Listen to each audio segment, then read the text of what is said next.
एक पोलीस अधिकारी एका शहरचा पदभार घेतो आणि त्याच दिवशी शहरात एक खून होतो.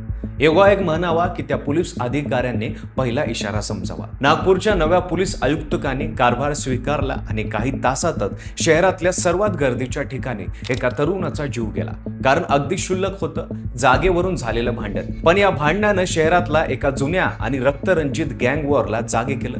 कारण मेलेला तरुण कुणाचा तरी भाचा होता आणि तो मामा म्हणजे नागपूरच्या गुन्हेगारी दुनियेतलं असं नाव, जे ऐकून आजही शहरातले जुने पोलीस अधिकारी सावध होतात. हा खून फक्त एक भांडण नाही, तर एका नव्या गँग वॉरची ठिणगी असू शकते, अशी चर्चा अवघ्या काही तासात नागपूरभर पसरली. गोष्ट सुरू होती 29 जून रोजी. वरिष्ठ IPS अधिकारी विश्वास नांगरे पाटील यांनी नागपूरच्या पोलीस आयुक्त पदाचा कारभार स्वीकारला.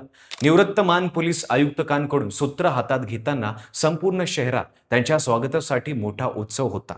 दहशतवाद्याविरुद्ध कारवायांमधला अनुभव, शौर्य पदक विजेती कारकीर्द आणि कडक शिस्तीची प्रतिमा घेऊन आलेल्या या अधिकाऱ्यांकडून नागपूरकरांना मोठ्या अपेक्षा होत्या.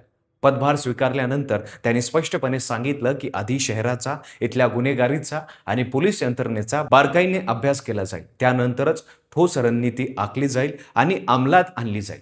शहरातल्या लोकांना वाटलं आता निवांतपणा येईल, शिस्त येईल. पण नागपूर शहराने नव्या आयुक्तांची परीक्षा फार लवकर घेतली. पदभार स्वीकारल्याच दिवशी संध्याकाळी शहरात सर्वात गजबजलेल्या परिसरात फुटाळा एक निर्गुण हत्येनं हादरला. फुटाळा हा नागपूरचा असा भाग आहे जिथे संध्याकाळी शेकडो लोक फेरफटका मारायला येतात. तळ्याकाठी खाण्याचे स्टॉल, गर्दी, गप्पा आणि मौज मज्जा हे इथलं नेहमीचं वातावरण आहे. कुटुंबासह मुलं बाळ, तरुण, मित्रमैत्रिणी, फेरीवाले अशी सगळी वर्दळ इथे रोज संध्याकाळी असते. आणि म्हणूनच हा भाग शहरातला एक सुरक्षित, निवांत परिसर मानला जातो. याच गर्दीत त्या दिवशी असद उर्फ अमन खान आपल्या मित्रासोबत बसला होता. काही बातम्यांनुसार ती जागा आधीपासूनच योगेंद्र उर्फ लाला पांडे या तरुणाची नजर होती. सोमवारी संध्याकाळी अमन तिथे आला आणि त्याच वेळी लाला पांडेही तिथे आला. दोघांमध्ये त्याच जागेवरून शाब्दिक वाद सुरू झाला, जो आधीपासूनच धुसफुसत असल्याची चर्चा आहे. वाद विकोपाला गेला आणि रागाच्या भरात अमनने लाला पांडेच्या थोबाडीत मारली. त्या क्षणी लाला पांडे काहीच बोलला नाही, चूप राहून तिथून निघून गेला. अमनला वाटलं विषय इथेच संपला, पण खरा विषय आता सुरू झाला होता. लाला पांडेनं आपला भाऊ जितेंद्र उर्फ जंगली पांडे आणि साथीदार दीपक उर्फ प्रिन्स गुप्ता याला तातडीने फोन लावला आणि पोरांना घेऊन ताबडतोब फुटाळ्याकडे बोलवलं.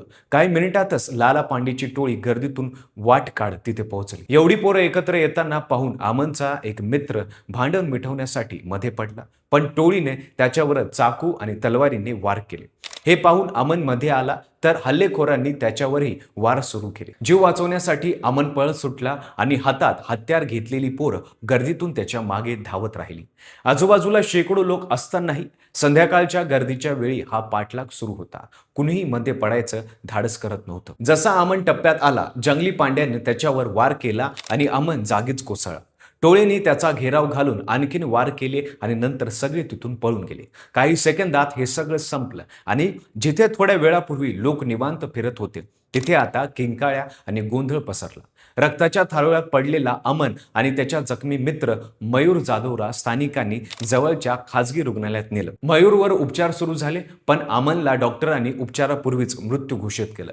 घटनास्थळी पोलीस पोहोचले, संपूर्ण परिसर सील करण्यात आला आणि गिट्टी खदान पोलिसांनी तातडीने गुन्हा दाखल करून तपास सुरू केला.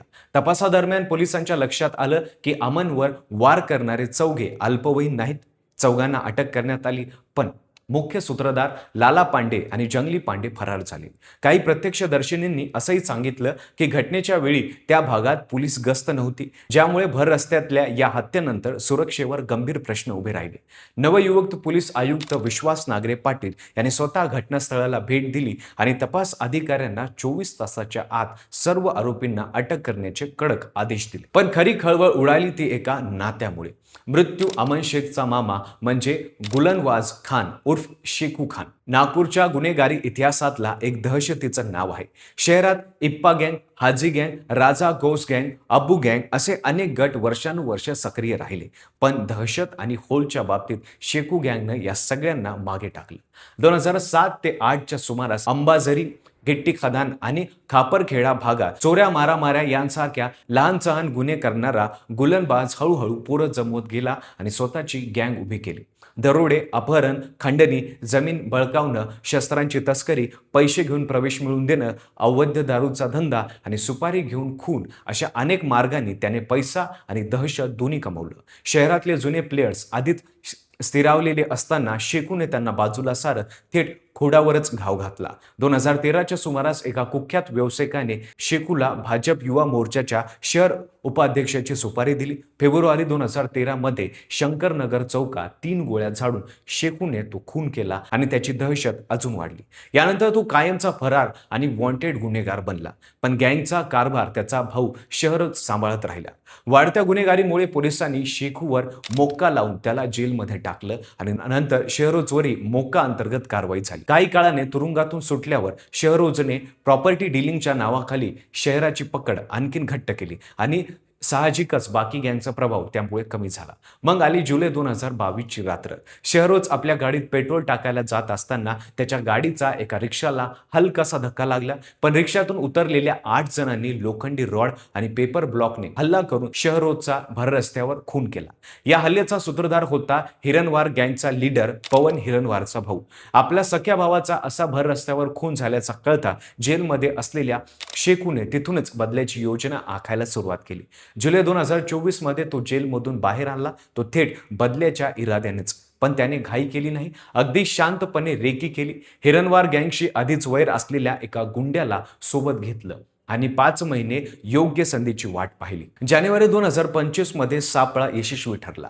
हिरणवार गँगच्या जवळच्या एका माणसाने पवन हिरणवार, त्याचा भाऊ आणि आणखीन एका साथीदाराला मंदिर दर्शनाच्या बहाण्यानं नागपूर बाहेर नेलं. ठरलेल्या ठिकाणी पोहोचताच इशारा मिळाला आणि आधीच झाडाझुडपात लपलेल्या शेकूच्या माणसाने गाडीवर थेट गोळीबार केला. पवन हिरणवारचा जागीच मृत्यू झाला. शेकूने आपल्या भावाच्या मृत्यूचा बदला पूर्ण केला. पण या हल्ल्यानंतर पोलिसांनी त्याच्यावर पुन्हा मोका आणि इतर कठोर कलमांखाली कारवाई करून त्याला जेलमध्ये टाकलं. हिरणवार गँगचे सूत्र आता मृत्यू पवन हिरणवारच्या भावाकडे आली. भावाच्या मृत्यूची सल घेऊन त्याने बदल्याची तयारी सुरू केली आणि भावाच्या हत्येत मदत करणाऱ्या दोघांना लक्ष्य करण्याचा प्लॅन आखला.